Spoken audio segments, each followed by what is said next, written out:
Hello बच्चों, online study में आप सबका स्वागत है। आज हम पढ़ेंगे रासायनिक अभिक्रियाओं के प्रकार। इससे पहले वाली वीडियो में हमने पढ़ा था कि जो रासायनिक समीकरण होते हैं वो क्या होते हैं, उनको कैसे लिखते हैं और रासायनिक समीकरण को संतुलित किस प्रकार से हम करते हैं, ये इससे पहले वाली वीडियो में हम पढ़ चुके हैं। और आज की वीडियो शुरू करते हैं रासायनिक अभिक्रियाओं के प्रकार। तो कक्षा 9 में हम अध्ययन कर चुके हैं कि रासायनिक क्रिया के समय, जब भी रासायनिक क्रिया होती है उस समय किसी एक तत्व का परमाणु दूसरे तत्व के परमाणु में नहीं बदलता है। मतलब और न तो कोई परमाणु मिश्रण के बाहर से जाता है और ना ही बाहर से मिश्रण में आता है। तो वास्तव में किसी रासायनिक अभिक्रिया में परमाणुओं के आपसी आबंध के टूटने एवं जुड़ने से नए पदार्थों का निर्माण होता है। मतलब क्या बताया है कि जैसे वाटर होता है, मतलब कि पानी होता है, वो बनता है H2 मतलब कि हाइड्रोजन प्लस O2 ऑक्सीजन, तो बन जाता है H2O। मतलब क्या है कि देखो ये अभिकारक हैं, ये तीर से बाई तरफ लिखे हुए अभिकारक होते हैं, तीर के इस तरफ वाले उत्पाद होते हैं। अभिकारकों से मिलकर के उत्पाद बनते हैं, ये हम पहले वाले वीडियो में देख चुके हैं। तो इसमें देखो क्या बताया है अभी तक कि जो उत्पाद होते हैं वो उसके अंदर, मतलब इस पानी के अंदर क्या है, उत्पाद के अंदर अभिकारक वाले ही तत्व होते हैं, ये बाहर वाले नहीं होते हैं। इसमें अभी तक ये बताया गया है। तो आगे देखते हैं इसमें क्या बताया है। तो परमाणुओं के बीच विभिन्न प्रकार के आबंध, इनके बीच में जो आबंध हैं उनके बदलने के कारण से उत्पाद बनते हैं। तो उसके बाद है संयोजन अभिक्रिया। सबसे पहला प्रकार है रासायनिक अभिक्रिया का संयोजन। नाम से पता लग रहा है, संयोजन का मतलब है योजन, मतलब जोड़ना, जिसमें जुड़ता है कुछ। तो देखना अब इसको क्रियाकलाप 1.4 हम पढ़ते हैं। एक बीकर में थोड़ा सा कैल्शियम ऑक्साइड तथा बुझा हुआ चूना लीजिए। ये हमारे पास बीकर हो गया है, ये इसमें दिखा रखा है। बीकर में क्या लेना है, कैल्शियम ऑक्साइड तथा बुझा हुआ चूना। इसे धीरे धीरे जल में मिलाइए, पानी में इसको मिलाना है। अब बीकर को स्पर्श कीजिए जैसा कि चित्र 1.3 में दिखाया गया है। क्या इसके ताप में कोई परिवर्तन हुआ? देखो ये चित्र 1.3 है।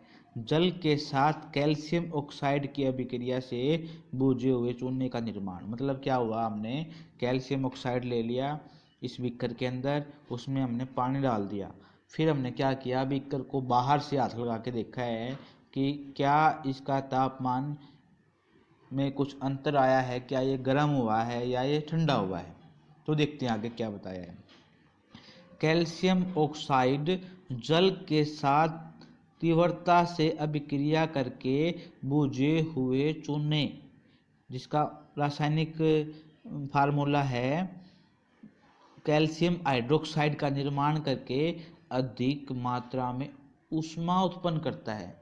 मतलब क्या है, जब जो कैल्शियम ऑक्साइड हमने पानी में डाला है, पानी में डालते ही क्या बन जाता है, कैल्शियम हाइड्रोक्साइड।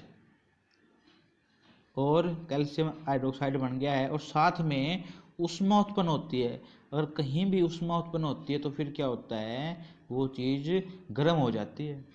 तो देखो क्या बताया इसमें, इस अभिक्रिया में कैल्शियम ऑक्साइड तथा जल मिलकर एकल उत्पाद कैल्शियम हाइड्रोक्साइड बनाते हैं। एकल का मतलब क्या है कि एक ही उत्पाद, दो चीज़ें क्या है, बिना बुझा चुना कैल्शियम हाइड्रोक्साइड प्लस में ये है हमारे पास पानी।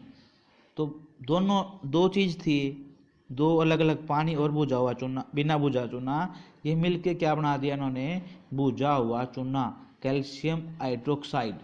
तो एक चीज़ बन गई, ये ऊष्मा क्या है, गर्मी, मतलब ये निकल गई है, ये दोनों चीज़ से एक बन गई है।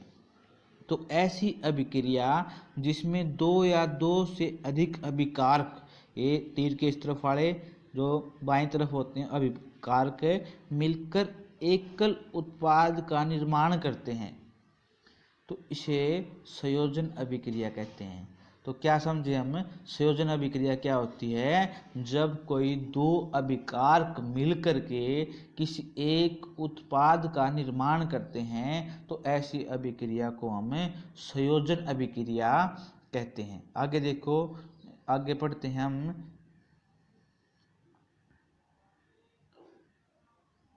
क्या आप जानते हैं, क्या आप जानते हैं, क्या जानते हैं, पढ़ते हैं कि ऊपर दिए गई अभिक्रिया में निर्मित बुझे हुए चूने के विलयन का उपयोग दीवारों में सफ़ेदी करने के लिए किया जाता है।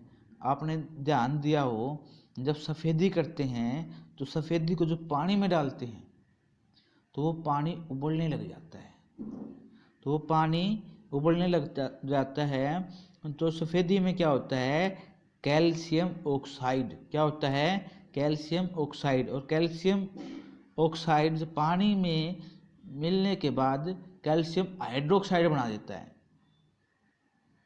तो आगे पढ़ते हैं, क्या है, कैल्शियम हाइड्रोक्साइड, जो पानी और कैल्शियम ऑक्साइड मतलब कि बिना बुझा हुआ चूने से बना है, वायु में उपस्थित कार्बन डाइऑक्साइड के साथ धीमी गति से अभिक्रिया करके दीवारों पर कैल्शियम कार्बोनेट की एक पतली परत बना देता है। सफ़ेदी करने के 2-3 दिन बाद कैल्शियम कार्बोनेट का निर्माण होता है, तो इससे दीवारों पर चमक आ जाती है। तो देखो इसमें क्या बताया है, जब हम सफ़ेदी करते हैं दीवारों पे, उसके साथ ही हमने 2 बार सफ़ेदी कर दी, उसके तुरंत बाद क्या होता है, एक परत नहीं बनती है। तो 2-3 दिनों के बाद क्या होता है, जो वायु है, वायु के अंदर कार्बन डाइऑक्साइड है, वो उसके साथ अभिक्रिया करती है और एक परत बना देती है, जिसके कारण से वो जो सतह है, दीवार है, उसमें चमक आ जाती है।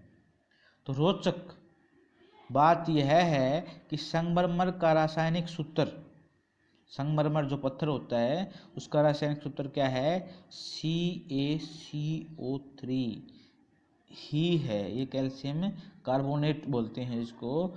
ये पत्थर का जो रासायनिक सूत्र है ये वही है जो दीवार पे सफ़ेदी सूखने के बाद बन जाता है। ठीक है, तो ये क्या है, जो कैल्शियम हाइड्रोक्साइड, जो सफ़ेदी का जो पानी था हमने जो दीवार पे घिसाया है, ये है कैल्शियम हाइड्रोक्साइड, प्लस CO2 जो वायु में उपस्थित गैस थी, वो मिलके क्या बना दिया है, कैल्शियम कार्बोनेट प्लस H2O मतलब कि पानी। पानी क्या है, वो हवा में उड़ गया है, तो ये बच गया है कैल्शियम कार्बोनेट। तो उसके बाद क्या है,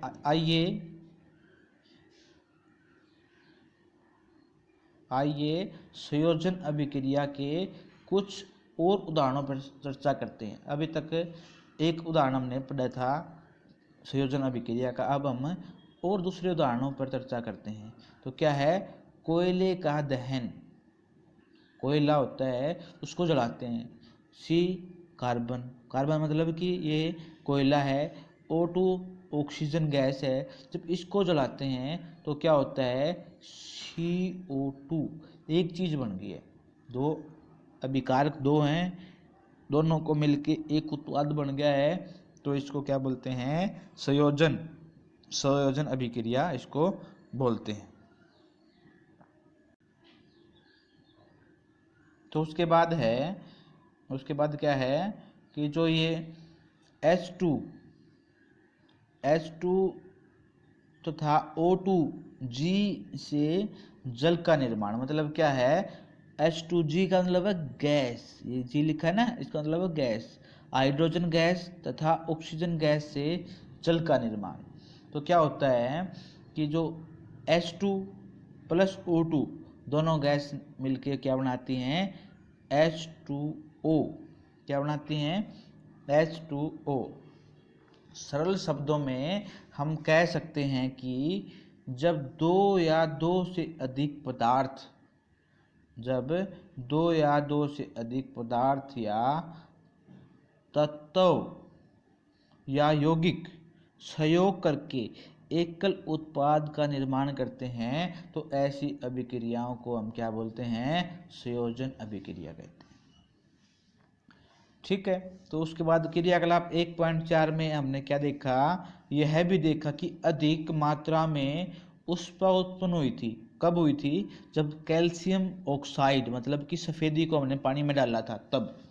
इससे अभिक्रिया मिश्रण गर्म हो जाता है। जिन अभिक्रियाओं में उत्पाद के निर्माण के साथ साथ उष्मा भी उत्पन्न होती है, उष्मा भी उत्पन्न होती है, उन अभिक्रियाओं को ऊष्माक्षेपी रासायनिक अभिक्रिया कहते हैं।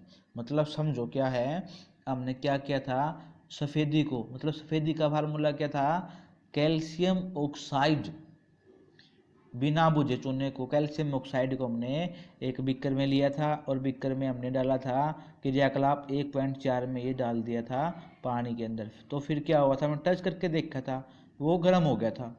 तो गर्म हो गया था तो फिर जिसमें मतलब कि जिस रासायनिक अभिक्रिया में ऊष्मा निकलती है, ये गर्म हो जाता है, ऐसी अभिक्रियाओं को ऊष्माक्षेपी रासायनिक अभिक्रिया कहते हैं।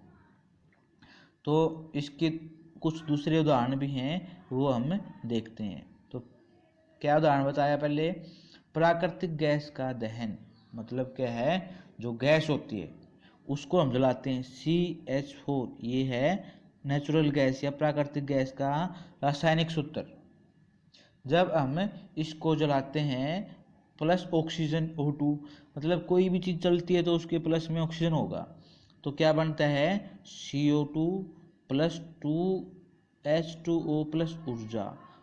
तो क्या है, ये हवा में उड़ गया है, ये ऊर्जा है। मतलब हम किसी को भी जलाते हैं, कोई भी कागज है या फिर लकड़ी, ईंधन, फ्यूल, कोई भी पदार्थ है, जब जलता है तो क्या होता है, उसमें से ऊर्जा निकलती है। तो ऐसी अभिक्रियाओं को हम क्या बोलते हैं, ऊष्मा अक्षेपी अभिक्रियाएं बोलते हैं।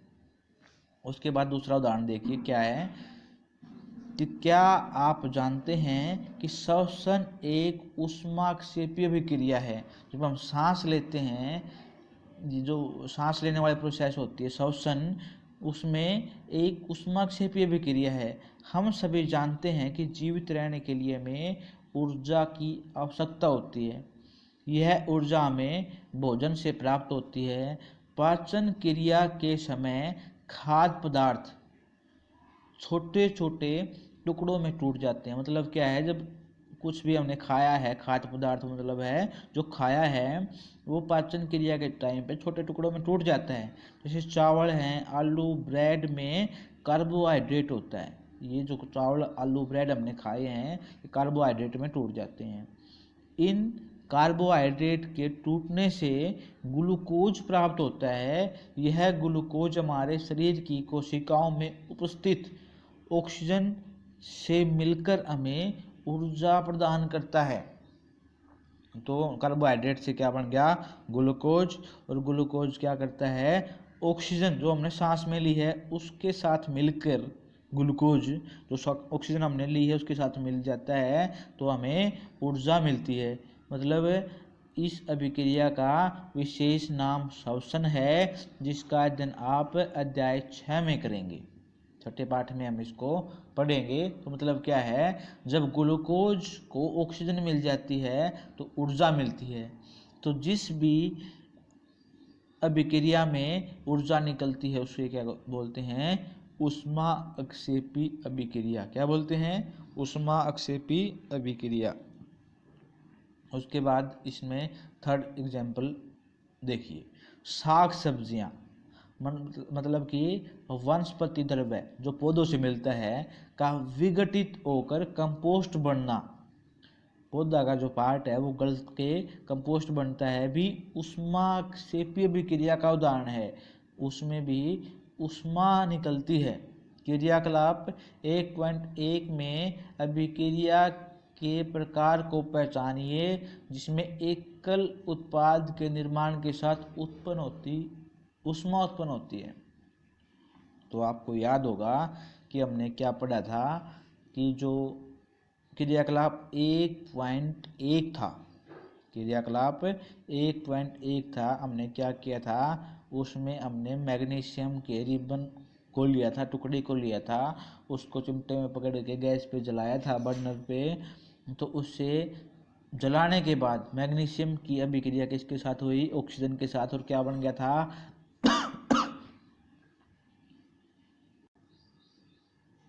सॉरी बच्चों। तो जब मैग्नीशियम को ऑक्सीजन की प्रेजेंस में जलाया तो क्या बन गया था, मैग्नीशियम ऑक्साइड बन गया था। तो बच्चों आज की वीडियो में हम इतना ही पढ़ेंगे। आगे की वीडियो जो अगला पार्ट आएगा उसमें पढ़ेंगे हम वियोजन या अपघटन अभिक्रिया किसे कहते हैं। अगर आपको अच्छा लगा तो चैनल को सब्सक्राइब करें और उन बच्चों तक पहुंचाएं जिसको इस वीडियो से फ़ायदा हो सकता है। अगर आपका कोई सवाल है तो आप कमेंट बॉक्स में पूछ सकते हैं। Thank you.